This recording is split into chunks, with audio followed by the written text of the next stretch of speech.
Tonight on News Hour. Bandits kill one person, abduct 21 people in Katsina. DSS warns against planned nationwide protest, identifies sponsors. 5 workers dead as building under construction collapses in Lagos. And on the international scene, 20 killed as suspected terrorist attack eastern DR Congo. Hello and welcome to Trust TV News Hour. I am Sumaya Abubakar.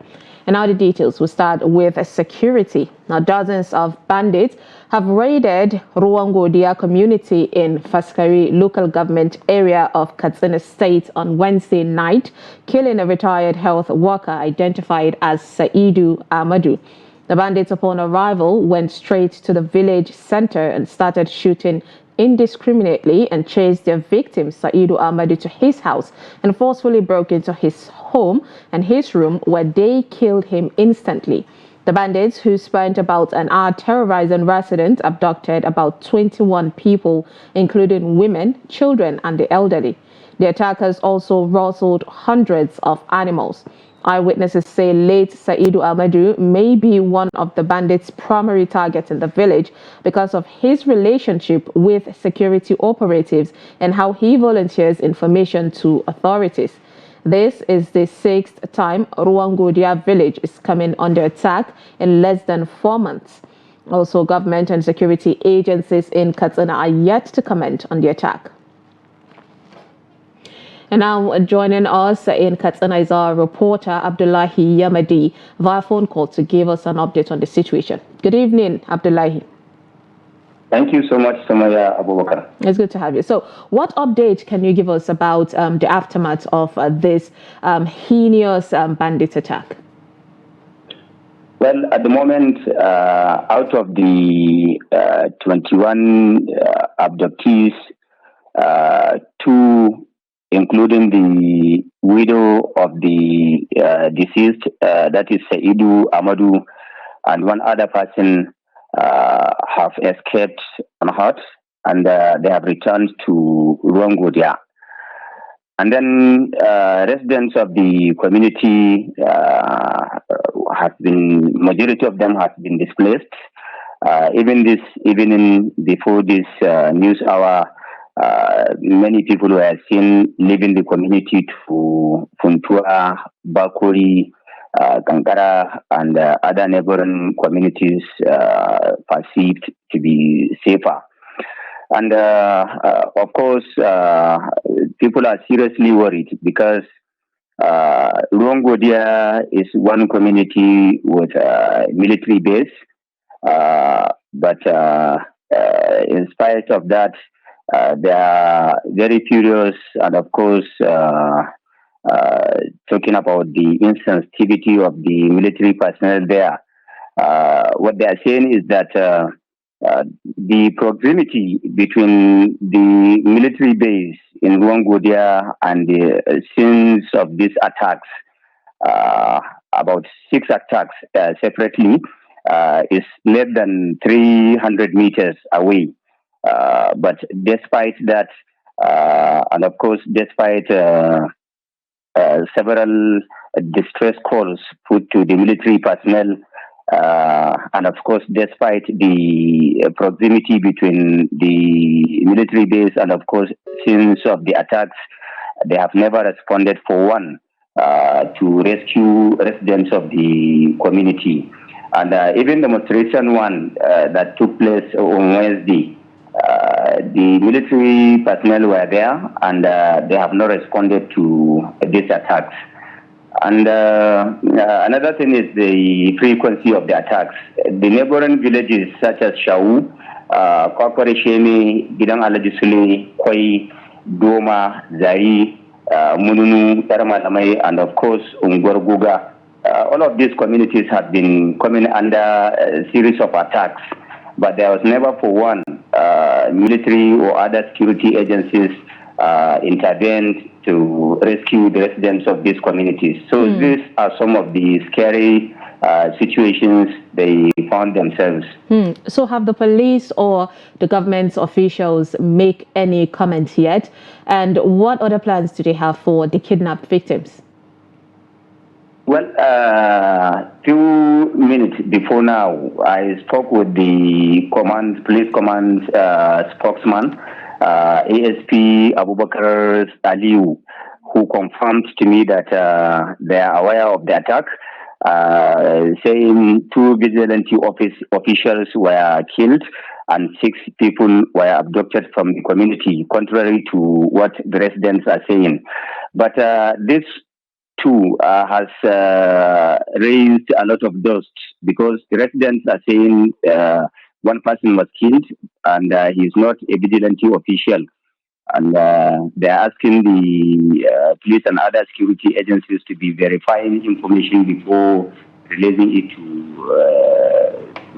journalists. This is the situation. It's really a sad situation. So have the kidnappers demanded any ransom?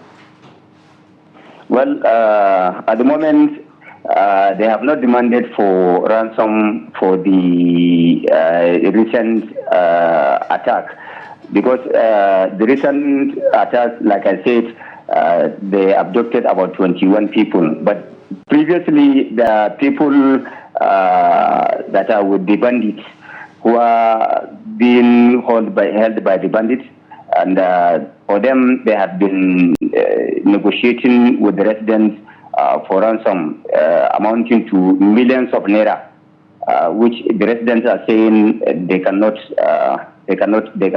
pay to secure the release of their loved ones, because the amount is too high for them to even start negotiating with the bandits. Yeah, Abdullahi, you must have your ears there. I just want to get your take.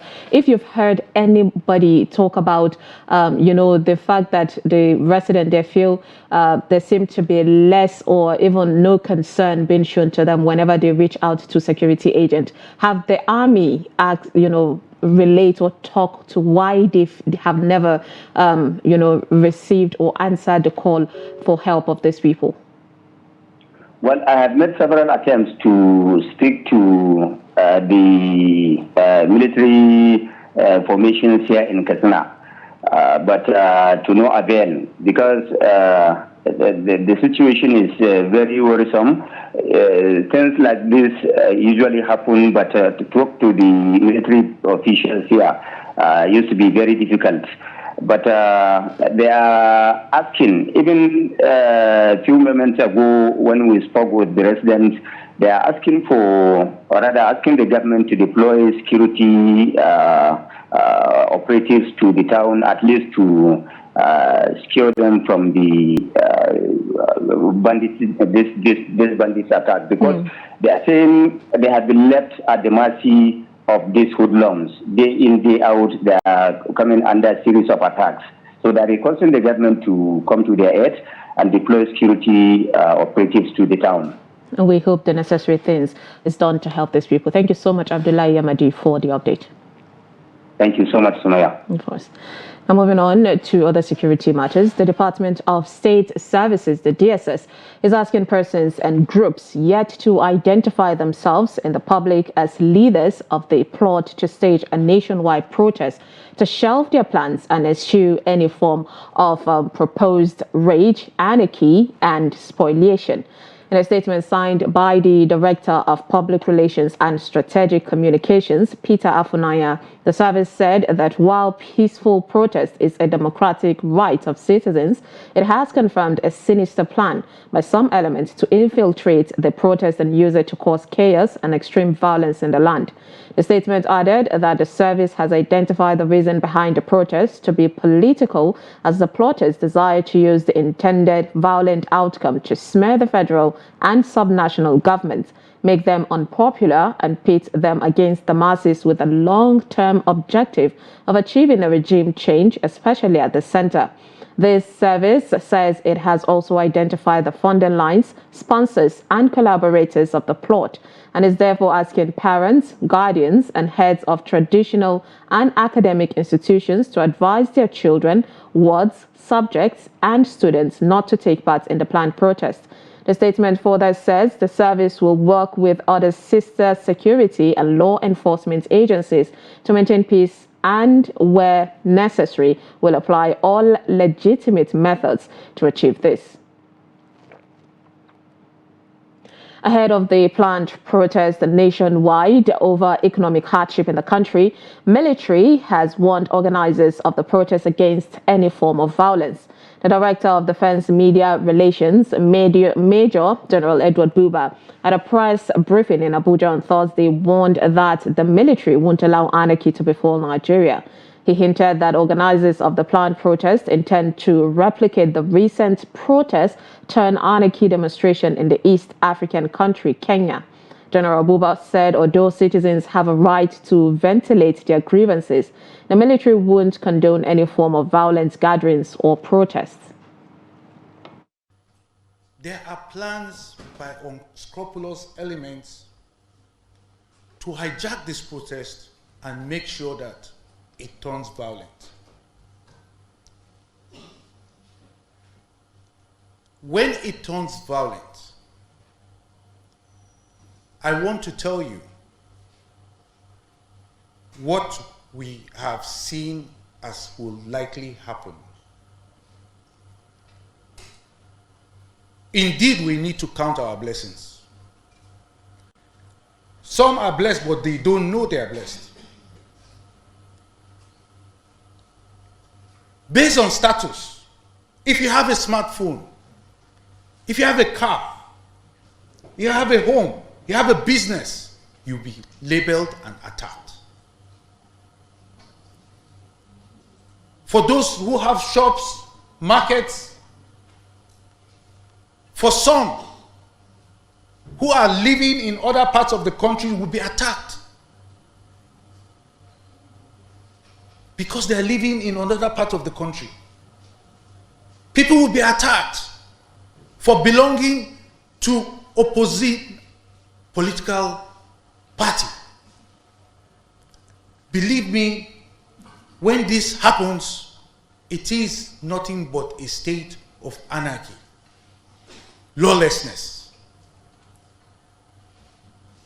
So that is why I say that while the protesters have a right by the Constitution to protest, they do not have a right to galvanize for the unleashing of terror. President Bola Ahmed Tinubu met with traditional rulers in the country on Thursday, during which members of his cabinet briefed them on what government has been doing since it came to office. The meeting was, of course, convened to prevail on the traditional rulers to dissuade their constituents from taking part in the August 1st hunger protest. Kehinde Amodu reports. Government is worried, and its worries are all about the protests that are being planned against the 1st of August. Though it concedes that protest is a fundamental right of every individual, the concern is that faceless persons are feeding off the frustrations of Nigerians to create an unwieldy situation. The traditional rulers have been fully briefed and aligned with government's fears that the protests may be hijacked and descend into anarchy. So for us, it's all encompassing. People that are out there to maybe protest, it's their right, civic right. But let them put a face to it, and don't let it be hijacked by people that has ulterior motive. That is our stand. We're hopeful, that inshallah it will be well. Even though we have made it very clear to him, our main problem in this country, especially in the north here, is security issue. If the security situation is addressed, certainly people will go back to their farms. So the issue of hunger will drastically, go down and it will disappear. For the traditional rulers, government has a genuine concern about the future impact the demonstration might have on the country. There is nobody that will not be worried, about protests in any place in the world. And we've seen what happened in other climes. Governments were brought down, and they're still in war. At least as an ex-diplomat, we've seen what happened in other climes. So we're in a position to say authoritatively what happened in other places. So we're calling on our people to exercise patience and also to listen to the words of wisdom. I'm a young person myself. It's been 24 years that I've been back, and it's been 24 years that I've sadly seen the nation going in a very unpalatable direction. But by God's grace, I think if you would give us the chance, this protest, I know that it's catching you very, very high in your neck. But if you give us the chance, let us not destroy our own country. I ask you, think of Libya. Libya was a beautiful country. What has happened to Libya, we don't want it to happen here. Authorities are being cautious about the protests because they feel they could be motivated by opposition politics, independent parties, sovereign interference, terrorist groups, or any number of organizations. From State House, Abuja, Kehinde Amodu, Trust TV News. Students of tertiary institutions in Delta State have disassociated themselves from the planned nationwide protest. The planned protest, tagged #End Bad Governance in Nigeria, is scheduled for August 1st to August 10th, according to the organizers. The protest is to draw the attention of President Bola Tinubu's administration to the plight of Nigerians and rising cost of living. President, National Association of Delta State Students, Comrade Monday Whisker, at a press conference in Asaba on Thursday, said students of tertiary institutions in Delta State are strongly in support of the administration of Governor Sharif Oborivori and vowed to protect Delta against such a protest. He also acknowledged the hardship in the country, noting that peace and dialogue remain the best ways of settling such economic quagmire. With the level of security information in our disposal, this protest is described to be destructive and could potentially harm our academic progress. It may also lead to conflict and unrest on campus, jeopardizing our safety and well-being. I must unequivocally state that as student leaders, we seriously frown at the current hardship in the nation, but it is important to note that this hardship is not caused by our state, as the Delta State government has opened the application and registration of the 2024. 5 workers died when a building under construction collapsed on Thursday at 13 Wilson Mba Street, Arowo Jobe Estate, Maryland, Lagos. The building under construction collapsed at 3:49 a.m. on Thursday in the Maryland area of Lagos State, Nigeria. Lagos State Emergency Management Agency LASEMA boss Olufemi Damilola Oke Osanyitolu confirmed the development in a statement.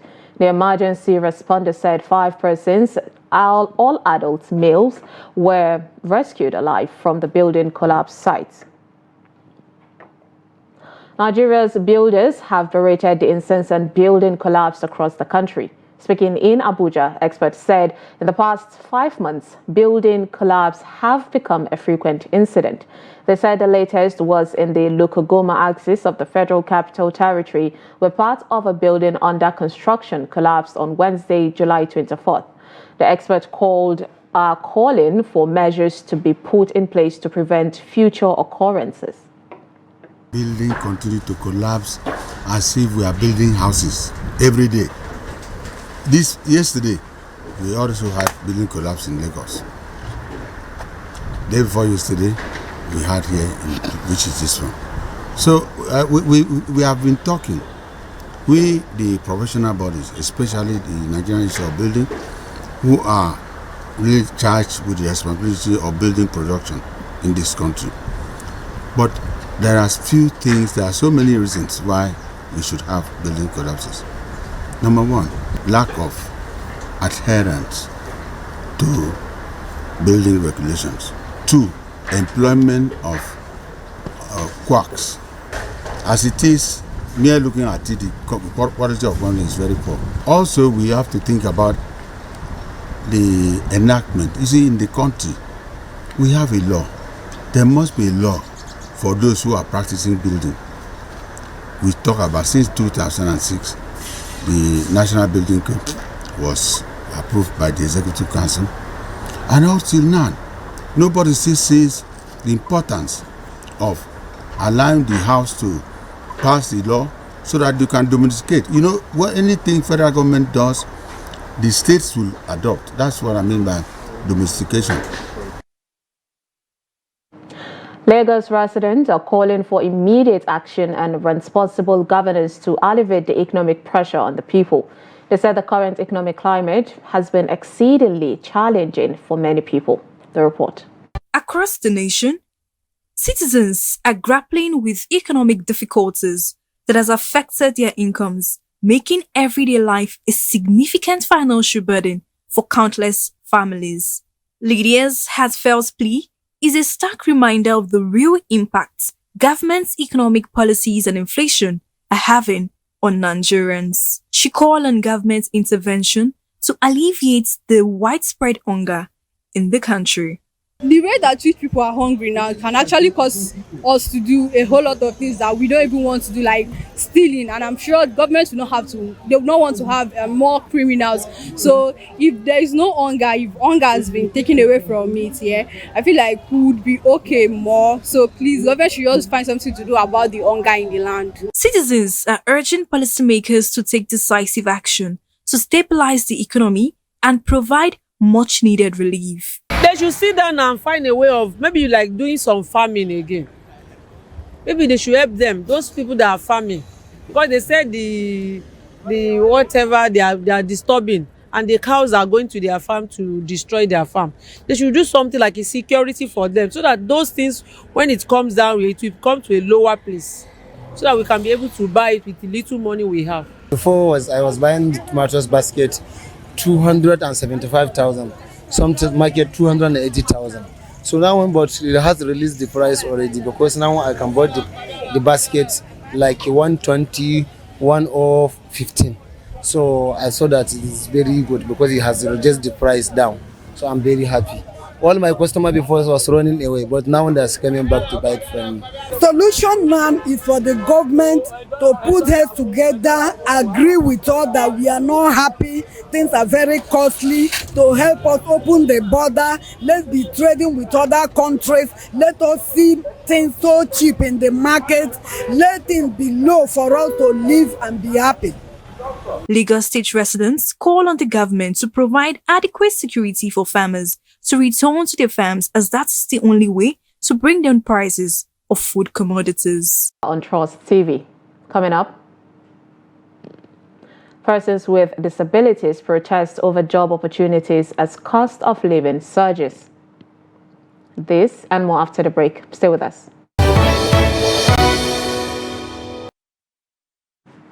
Welcome back and thank you for staying with us. If you're just joining us, this is News Hour on Trust TV. Here's a recap of our top stories. Ribochi bandits kill one person, abduct 21 people in Katsina. And DSS warns against planned nationwide protest to identify sponsors. Now moving on to more stories. The chairman of the Independent National Electoral Commission, INEC, Mahmoud Yakubu, has declared that the electoral umpire is capable of successfully conducting the local government elections if saddled with the responsibility by law. The commission boss made this known when he appeared before a joint National Assembly Committee on Electoral Matters to present the Ondo and Edo off-cycle elections budget on Thursday. The report. Mahmoud said that the Commission can conduct local government elections if the responsibility to do so falls on it. There is another argument that no, leave the state electoral commissions to conduct local government elections in the spirit of federalism, but find a way of ensuring that they improve on the conduct of local government elections. Right now, the law has not been amended. The same constitution that creates INEC also creates the state independent electoral commissions. So it is up to the National Assembly to amend the law to transfer that responsibility to INEC. If that is done, the question is, can INEC cope? Because we have also been saying that we should be unbundled. INEC boss also expressed fresh fears over the upcoming off-cycle elections in Edo and Ondo states. He particularly noted that apart from a strain on state facilities, there is also the issue of governors using power of incumbency to the detriment of other opposition parties and their candidates. Speaking specifically on Edo, Mahmood noted that despite the challenge of flooding, there is also the issue of insecurity. The other challenge is close to the election, particularly when campaigns start. Power of incumbency is used to the advantage or disadvantage of parties and candidates. And this is a clear violation of the provision of the Electoral Act that prohibits the use of power of incumbency to the advantage or disadvantage of any political party or candidate. Mahmood appealed to lawmakers to speedily pass the Electoral Offenders Bill under the current Assembly to empower the Commission with the capacity and resources to effect arrests, thoroughly investigate electoral offences and mitigate electoral malpractices. The Senate Ad Hoc Committee to investigate alleged economic sabotage in the Nigerian petroleum industry is set to commence its responsibilities with the aim of wholesomely addressing accusations and counter-accusations bordering on the importation of petroleum products and its impact on the economy. Our correspondent brings the details. Speaking during a press conference to bring the media up to speed with the committee's activities, its chairman, Senator Okpeyemi Bamidele, briefed journalists on the mandate of the committee. Our investigation seeks to identify and hold accountable all parties involved in the importation and distribution of the adulterated petroleum products, PMS and AGO. This includes suppliers, importers, regulatory bodies, and any other entity that may have contributed to this serious lapse in quality control. Senator Bamidele further revealed that the committee will also be unraveling parties involved in the importation of substandard petroleum products with a view to prevent future occurrences.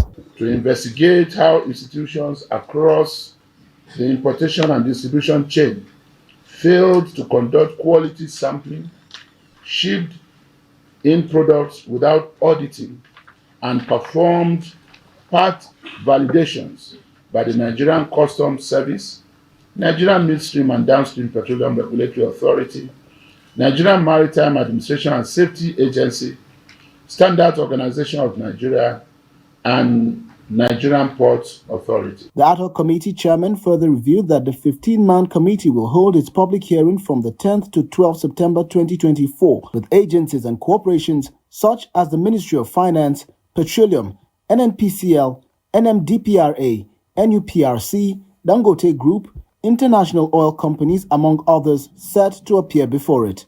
From the Red Chamber of the National Assembly, Sagir Ibrahim, Trust TV News, Abuja.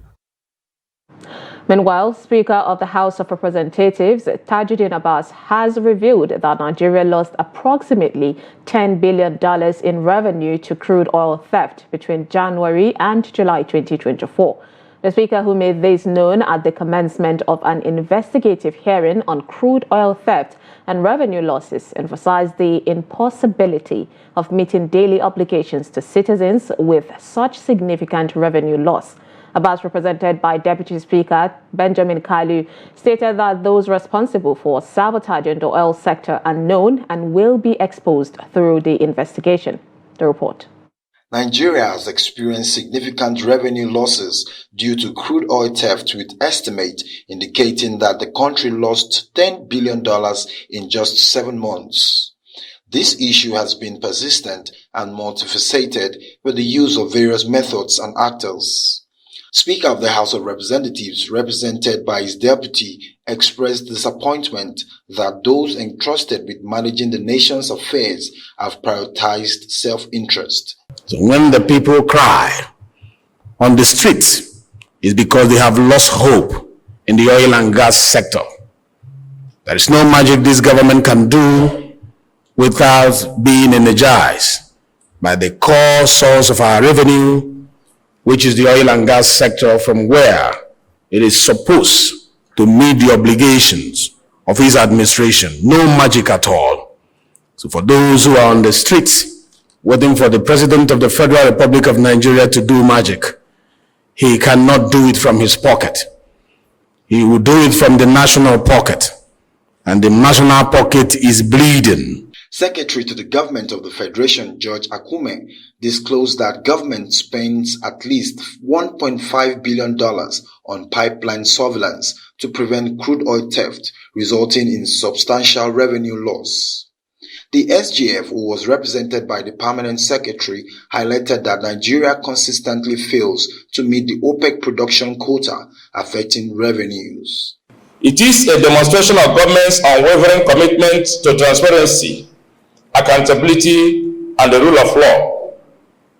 Today we come together not only to scrutinize the extent of oil theft and its implications, but also to chart a course for comprehensive solutions that will safeguard our national wealth. Chairman House Committee on Petroleum Resources Upstream and Special Committee on Oil Theft Losses, Alhassan Adedoguwa, emphasized that combating crude oil theft will significantly increase production. He acknowledged the efforts of security operatives and oil sector officials fighting against illegal activities, while also noting that some may be involved in the theft. Addressing this issue requires a multifaceted approach, including effective prosecution and punishment of perpetrators, better synergy amongst security agencies, maritime safety review, financial responsibility, and development of advanced technology. International collaboration is also essential to complement our efforts in this regard. The people who are supporting this in this space are known. They are known by names, they are known by companies, they are known by account details. Let us not pretend to this matter.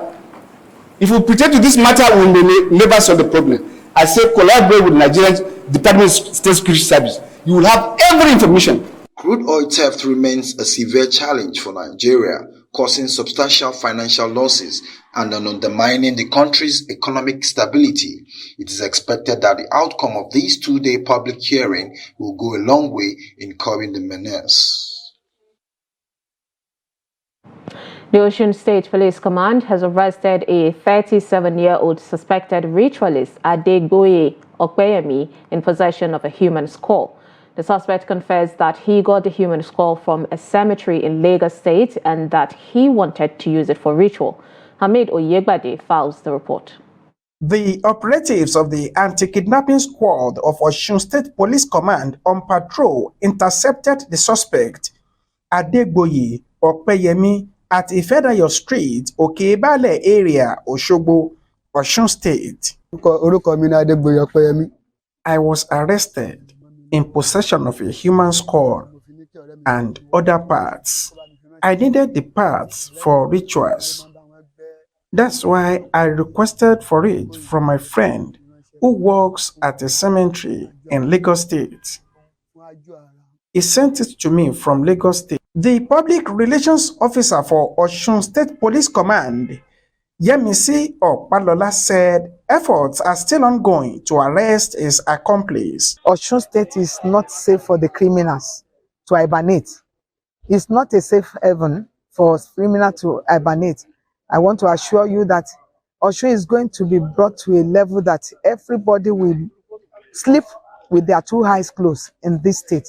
We will never accept criminals to hibernate in this state, and I assure us that. The PPRO said the suspect will be charged to court after the completion of investigation. Hamid Oyegbade, Trust TV News, Osogbo. 3 suspected kidnappers have been paraded in Delta State by the police command.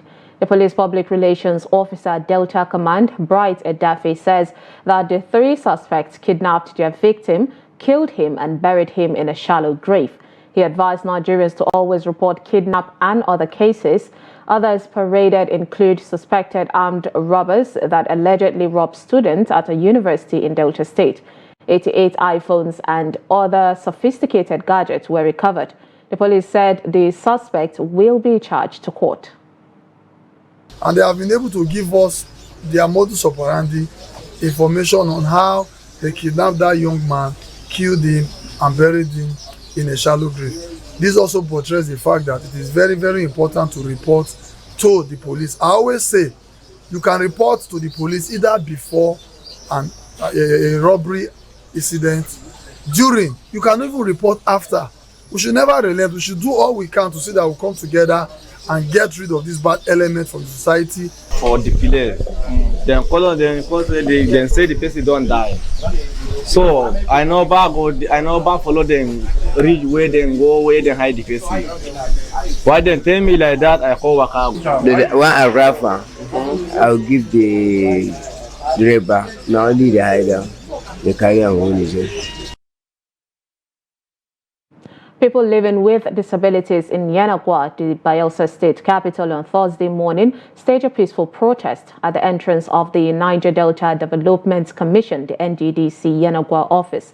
According to them, their rights have been violated as the NDDC neglected and denied them their entitlements, such as the 5% job quotas set aside for people living with disabilities and skill acquisitions.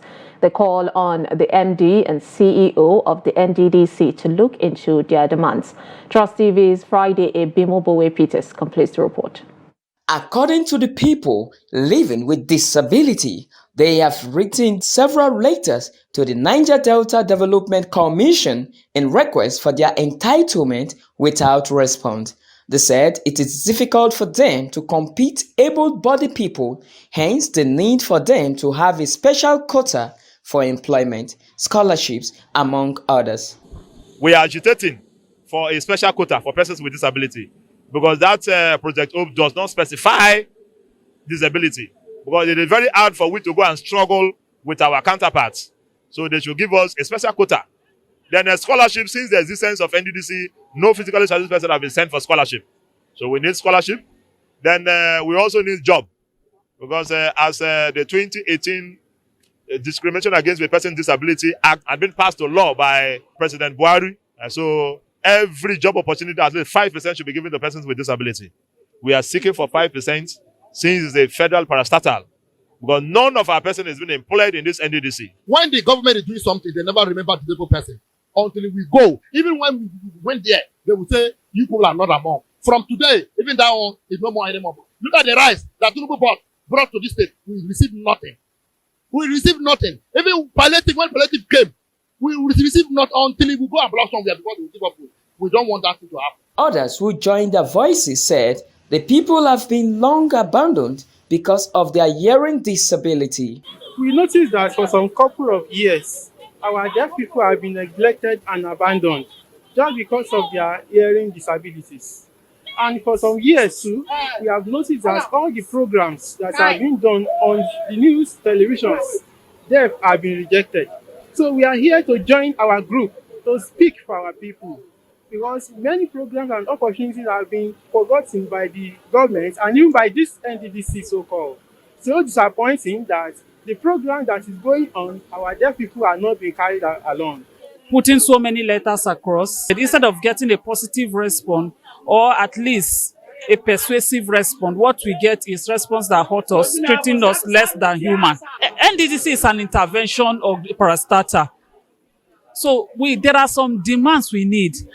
We have people on crutches, using crutches. We have people using wheelchair. We have people that need medicated glasses. Because of our various challenges, our peculiarities, we need mobility aids. These are things we are pleading for it to be released onto us. And all this while they have not been responding positively. All effort to speak with the Niger Delta Development Commission management proved did not yield positive result. From Yanagwa, Friday Ebimobowe Peter, reporting for Trust TV News.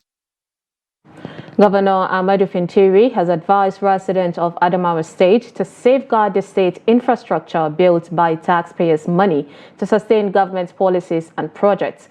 The governor made the request at a political interaction held at the banquet hall of the Government House, Yola. Gibson Swadigo reports.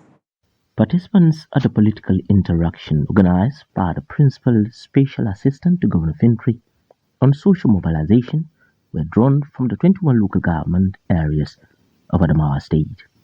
The governor, who was represented by his deputy, commended the organizer for the initiative to celebrate the name of the man who she believed changed the face of Adamawa State. According to her, the administration is working round the clock to fulfill its agenda of making Adamawa a better place for all. The changes we have seen, the policies from the brief we have seen on the screen today, the educational sphere has been changed. That there is no local person in Adamawa State whose son or daughter has not benefited from the payment of WAEC and NECO. And education is the foundation for every development. And we're here to celebrate the governor who knows that education should be given to the child of the poor and the child of the rich together. In his remark, the convener says Governor Fintri will continue to live up to his reputation as a leader through his laudable projects. He also appreciates President Tinubu-led government for recognizing and supporting the efforts of the government. We all know, of course, that Adamawa State has come from a state of underdevelopment to becoming that center of economic activities.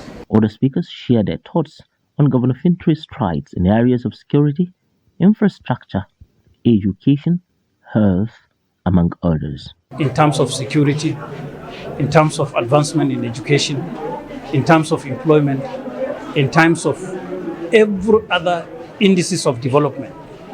We have said it before, we will continue to say it, that Adamawa State is moving fast.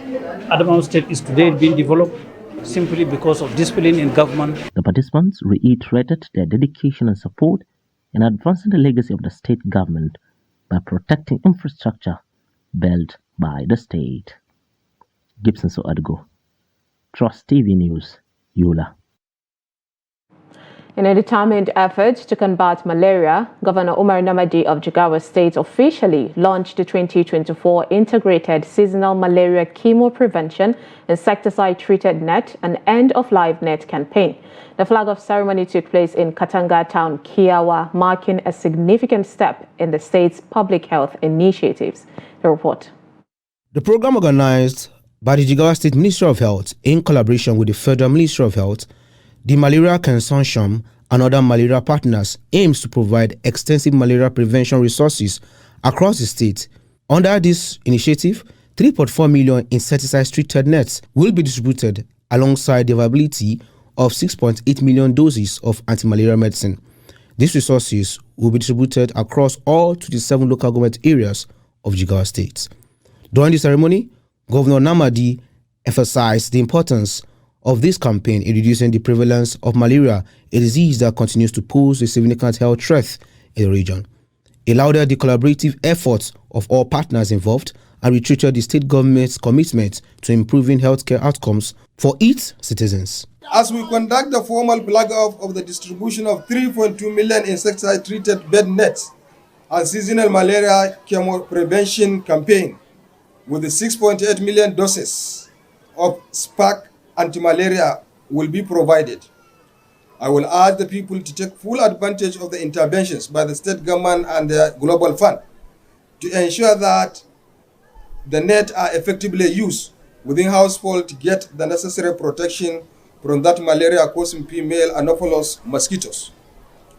When afflicted, people should also promptly visit the nearest healthcare facility to be tested and treated promptly. On this note, distinguished ladies and gentlemen, it is my singular honor and privilege, in the name of Allah, the most beneficent and the most merciful, flag of the statewide distribution of 3.2 million insecticide-treated bed net and the supply of 6.8 million doses of SPAC anti-malaria as part of the seasonal malaria chemo prevention campaign for the year 2024 with the support of Global Fund. The provision of seasonal malaria chemo prevention will help protect vulnerable populations, particularly children under 5, who are most at risk of severe malaria. In coming here, the road that is leading to the Model Primary Health Center, I don't have to tell His Excellency, I promise the people of Katanga that in the next number of primary health care facilities to be upgraded, the one here to my right will be the one upgraded. And I'm sure the Commissioner of Works have seen the road from the road here leading to this model primary health care center. As the campaign rolls out, it is expected to significantly reduce the incidence of malaria, contributing to the overall well-being and productivity of the population.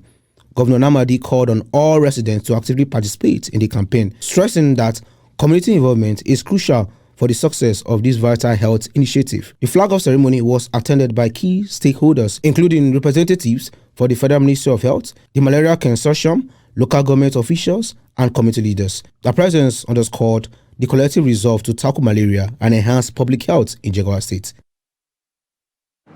Let's now join Yusuf Akogu for Business News Update.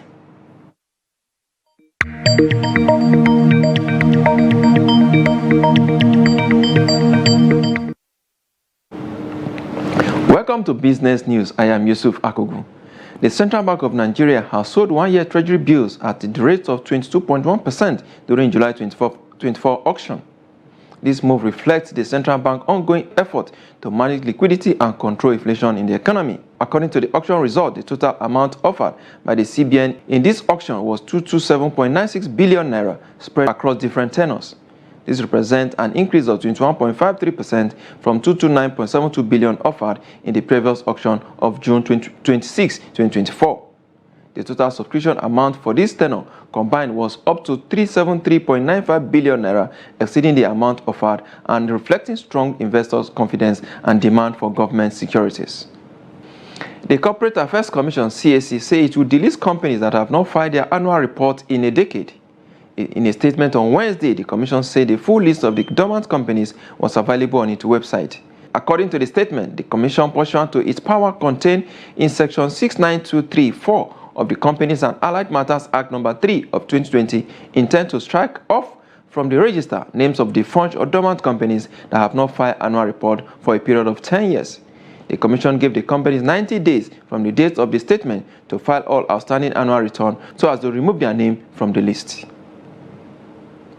NGX closed Thursday trading in red as bears begin to take hold of the market activities. Let's see how it went down today. Leading the losing equities there is Omatech. Omatech down 10% to close at 63 kobo per share. Of course, Curtis also there, 9.51% it lost to close at 5 naira and 33 kobo per share. Of course, FCMB down as well, 8.75% to close at 7 naira and 30 kobo per share. Of course, this has dragged down the market downward again, 0.21% for the first trading day of the week there. Volume of trade, 1.339 billion shares were traded today, valued at 9.674 billion naira in a days of 8,198 lead exchanges among investors. Of course, the top trading equities in terms of volume is leading that table is Tourist there, 973.335 million shares traded. Fidelity Bank, 53.364 million shares. Of course, Zenith Bank, 40.090 million volume of shares traded at the close of business this Thursday. Of course, some equities also ended on the gaining side of the market.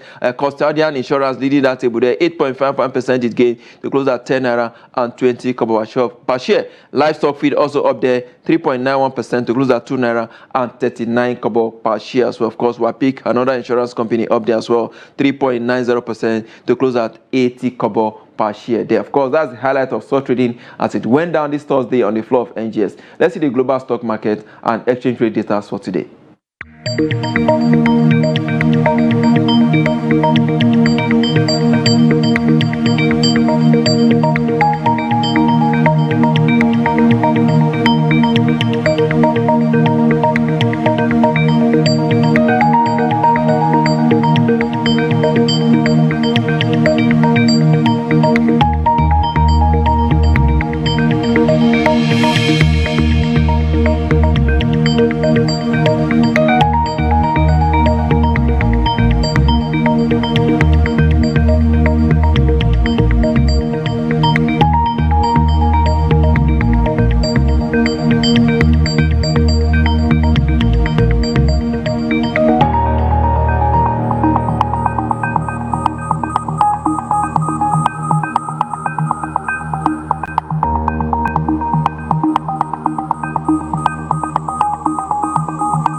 Oil price dropped nearly 2% due to fear of slowing economic growth in China, despite positive U.S. inventory data.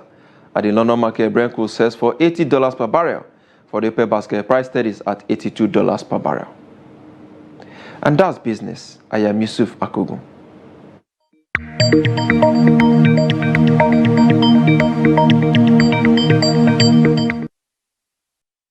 Thank you, Yusuf Akogu, for the update. Now, from the international scene, an attack in Eastern Democratic Republic of Congo has killed some 20 people. Local sources said on Thursday that militants affiliated with the Islamic State group, are responsible. The attack, attributed to the Allied Democratic Forces, a militant group by area residents, took place in the Beni territory in the troubled North Kivu province. Mayor of the commune of Oicha, the capital of the Beni territory, Nicholas Kikuku, said that the victims were cultivating their fields, adding that 20 deaths had been recorded.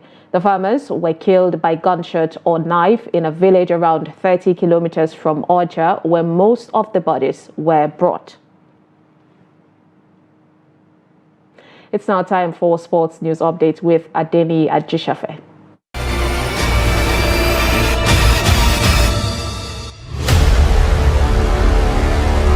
Super Falcons suffered defeat in the first game of 2024 Olympic Games to Brazil 16 years after returning to the Olympics. The South American side took the lead in the 37th minute through Gabi Uyes following a brilliant slide through a pass from veteran forward Mata, taking the lead against Randy Wardrow's lady into halftime. In a group consisting of women's world champions Spain, Japan, Super Falcons will be hoping to breathe a lifeline of hope into their campaign when they face Spain in the round 2 tie in the next 3 days. Skipper Rasheedat Ajibade was the liveliest of all the Super Falcons players on the pitch, though her efforts could not bring the desired result.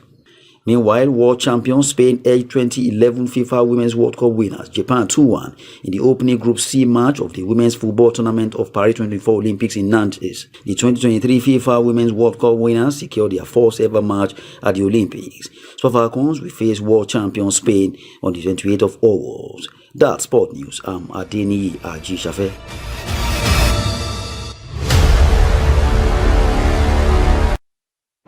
Before we go, on a sad note, the President General of Ohanaeze Ndigbo, Chief Emmanuel Iwuanyanwu, is dead. This was confirmed in a statement on Thursday by Jide Iwuanyanwu, the son of the late Chief Emmanuel. According to the statement, the 82-year-old Iwuanyanwu died on Thursday after a brief illness. Iwuanyanwu is survived by his wife, Princess Frances Iwuanyanwu, many children and grandchildren. The statement stated that the burial details will be announced later by the family after due consultations. In the meantime, President Bola Tinubu has expressed his heartfelt condolences to the family of the Chief Emmanuel Iwuanyanwu, who passed away on Thursday.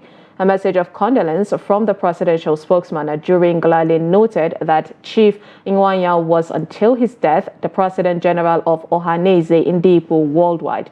Tinubu described him as an accomplished businessman and notable politician. The president said he condoles with the Imo State government, the friends and associates of the deceased, and Ndigbo over this irreparable loss. He also affirmed that Chief Iwuanyanwu will always be remembered for his remarkable legacy. He prayed for the repose of the soul of the departed elder statesman and comfort for his family. May his soul rest in peace. And with that, we have come to the end of News Hour on Trust TV. Do not forget to follow us across all our social media platforms and join our YouTube live stream for more news programs and documentaries. I am Sumaya Abubakar. Thanks for watching. Good night.